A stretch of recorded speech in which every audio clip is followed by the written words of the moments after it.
जो स्वर्ग में पिता परमेश्वर जो भी तेरे स्वर्ग से रोटी भेजी है मेरे पिता परमेश्वर, जो भी आज का वचन है मेरे खुदा प्रभु तेरे पवित्र आत्मा जो पिता परमेश्वर ये मेरे खुदा पिता परमेश्वर पूरी कलीसिया को प्रभु जी तेरे नाम में कॉल करते मेरे खुदा सारा आदर महिमा प्रभु आपको देती हूँ मेरे खुदा। इस प्रार्थना हाँ जी, कोई पढ़े। इस प्रकार से हुआ कि यीशु मसीह का जन्म इस प्रकार से हुआ कि जब उसकी माता मरियम की मंगनी यूसुफ के साथ हो गई तो उनके इकट्ठा होने से पहले ही वह पवित्र आत्मा की ओर से गर्भवती पाई गई। किसकी ओर से पाई गई? माँ की ओर से। वो पवित्र आत्मा की ओर से गर्भवती थी। हाँ जी, आगे। अतः उसके पति यूसुफ ने का विचार किया। जो यहाँ पे लिखा क्या हुआ है? अतः उसके पति यूसुफ ने जो धर्मी था, वो एक भक्त था, वो परमेश्वर का प्रेमी था और उसे बदनाम नहीं हो सकती है। बिना आदमी के औरत को बच्चा नहीं हो सकता। ये इसको पता था इस बात के बारे में, लेकिन ये व्यक्ति धर्मी था। लेकिन इसके मन में क्या आया कि मैं इसको क्या कर दूं, इसको मैं त्याग दूं। जो धर्मी था और उसे बदनाम करना नहीं चाहता था, उसे चुपके से त्याग देने का विचार किया।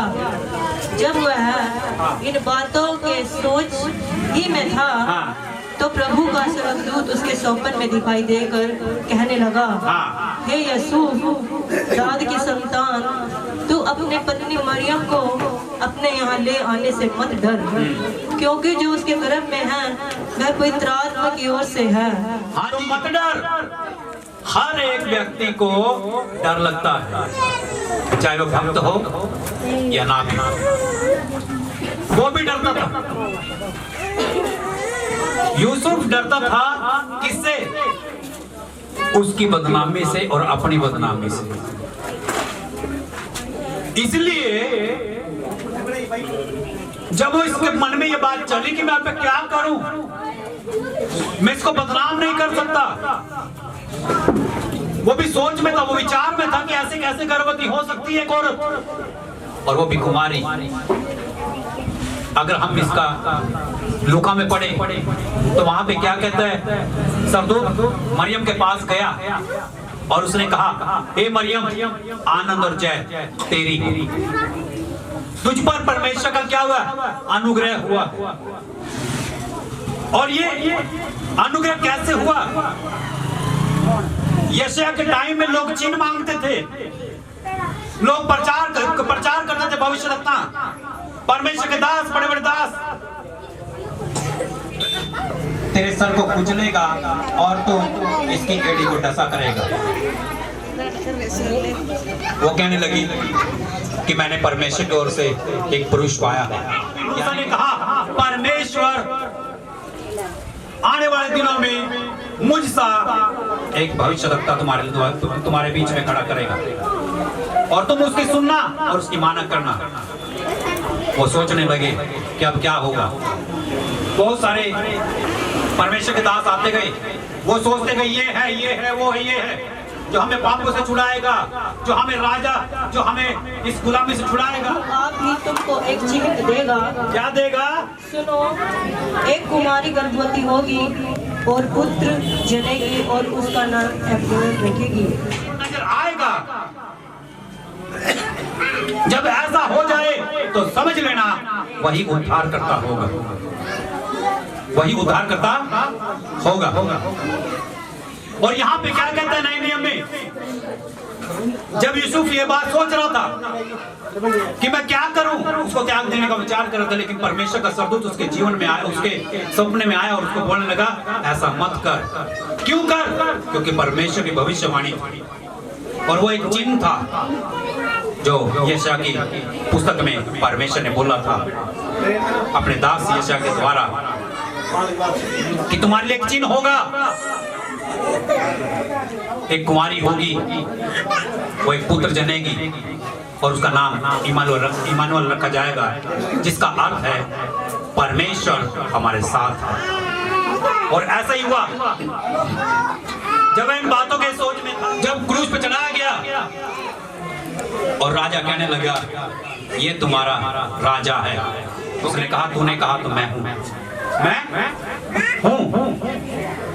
वो लोग बात जोड़ रहे थे किसकी? कोई राजा होगा, अच्छे कपड़े पहनता होगा, कोई महलों में रहेगा, ऐसे उसका जन्म होगा कोई राजमहल में। लेकिन नहीं मेरे प्रियो, उसका जन्म हुआ चरनी में। कहां जन्म हुआ? चरनी। और जब चरनी में जन्म हुआ तो क्या हुआ पता है? सरदूत भी आनंद मनाने लगे, है ना। लूका की किताब में जाएंगे, लूका 1 अध्याय 27 से 32 तक पढ़ेंगे। हाँ जी, कौन? जिब्राइल स्वर्गदूत एक कुंवारी के पास भेजा गया जिसकी मंगनी यूसुफ नामक दाऊद के घराने के एक पुरुष से हुई थी।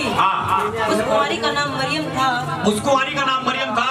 स्वर्गदूत ने उसके पास भीतर आकर कहा, आनंद और जय तेरी हो। आनंद और जय तेरी हो। क्यों? क्योंकि एक कुंवारी गर्भवती होगी और पुत्र जनेगी और वो तू है।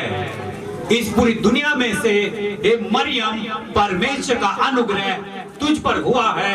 आनंद और जय तेरी हो। जिस पर ईश्वर का अनुग्रह हुआ है, जिस पर ईश्वर का अनुग्रह हुआ है, प्रभु तेरे साथ है। प्रभु तेरे साथ है। वह उस वचन से बहुत घबरा गई। वो घबरा गई और सोचने लगी कि यह किस प्रकार का विवादन है। ओ, यह क्या किस प्रकार की बात कह रहा है? ये क्या बोल रहा है? हे मरियम, हाँ, भयभीत ना हो, हाँ, क्योंकि परमेश्वर का अनुग्रह तुझ पर हुआ है। परेशान मत हो, परमेश्वर का अनुग्रह तुझ पर हुआ है। हालेलुया। हम अगर उसका अनुग्रह ना हुआ होता तो आज हम इकट्ठे ना होते, और आज इतनी खुशी है ना, इतना आनंद ये दिखाई ना देता, ना मेरे जीवन में ना आपके जीवन में। उसका अनुग्रह हुआ है, वो यीशु मसीह आया है मेरे जीवन में और आपके जीवन में। और वो किस लिए आया है? ताकि वो अपने लोगों का उनके पापों से क्या कर दे? उद्धार कर दे। यीशु मसीह धर्म जाति के लिए नहीं आया। यीशु मसीह किसी और चीज के लिए नहीं आया कि तेरा तुझे अमीर बना दूं या तुझे बंगला गाड़ी दे दूं या तेरी जाति बना दूं। नहीं, यीशु मसीह तो इसलिए आया कि मैं अपने लोगों का उनके पापों से उद्धार कर दूं। लेकिन लोग क्या कहते हैं कि यीशु मसीह तो धर्म बदलता है। यीशु मसीह धर्म नहीं बदलता। यीशु मसीह तो पापों को क्षमा करता है जो पूरी दुनिया में कोई नहीं कर सकता। वो यीशु मसीह करके दिखाता है, और यीशु मसीह करता है। उसने मेरे पापों को क्षमा किया, आपके पापों को क्षमा किया, क्योंकि वही है उद्धार करता, क्योंकि वही है जो अपने लोगों का उद्धार करता है उनके पापों से। इस दुनिया में कोई नहीं है मेरे प्रियो, क्योंकि वही एक चिन्ह था, वही यीशु मसीह जो हमारे लिए इस धरती पर आया, जिसने हमारे लिए इस धरती पर जन्म लिया, स्वर्ग का सिंहासन छोड़ दिया, स्वयं परमेश्वर इस धरती के ऊपर आया। किस लिए? मेरे और आपके पापों का उद्धार करने के लिए, पूरी दुनिया के लोगों के पापों का उद्धार करने के लिए यीशु मसीह इस धरती के ऊपर आया। और लोग क्या कहते हैं? यीशु मसीह तो धर्म बदलता है। मेरे प्रिय, धर्म है ही क्या?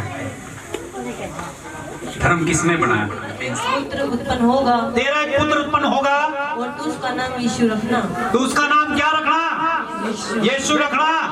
ये नहीं, और परम प्रधान का पुत्र कहलाएगा। और प्रभु परमेश्वर उसके पिता दाऊद का सिंहासन उसको देगा। और वह याकूब के घराने पर सदा राज्य करेगा। और उसके राज्य का अंत न होगा। उसके राज्य का कभी अंत नहीं होगा।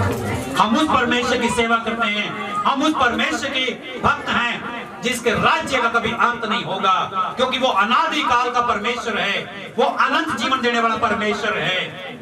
वो मुक्तिदाता है। वो कौन है? मुक्तिदाता।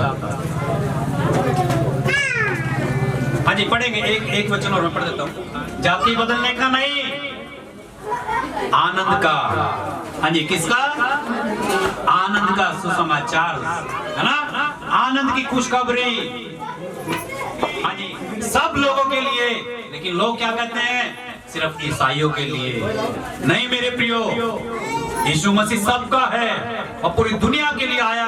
वो ईसाइयों के लिए नहीं आया, वो हिंदुओं के लिए नहीं आया, मुसलमान के लिए नहीं आया, वो किसी एक कौम के लिए नहीं आया। वो तो पूरे दुनिया के लिए आया, पूरी मानव जाति के लिए आया। चाहे वो मानव कैसा भी क्यों ना हो, गोरा काला पीला चिट्टा जैसा भी क्यों ना हो, वो सबके लिए आया। वो सबके पापों को क्षमा करता है। जो भी उसके पास आएगा उसके पापों को वो क्षमा करेगा और उसे वो आनंद देगा। हाँ जी, उद्धार करता, जाति बदलने वाला नहीं, धर्म को बनाने वाला नहीं, वो उद्धार करता है। हाँ जी, आगे। और वही मसीह प्रभु है। वही मसीह प्रभु है। Hallelujah, hallelujah. जोर के हालेलुया हो जाए। हमारे लिए कौन जन्मा?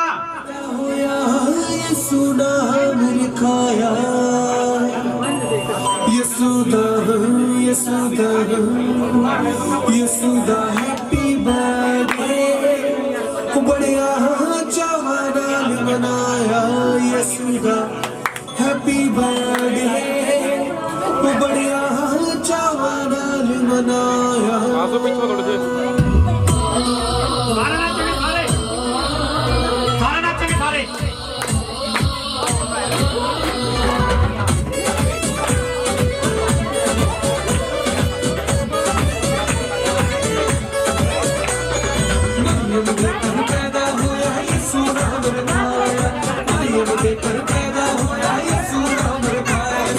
मनाया। यसूदा हैप्पी बर्थडे मनाया।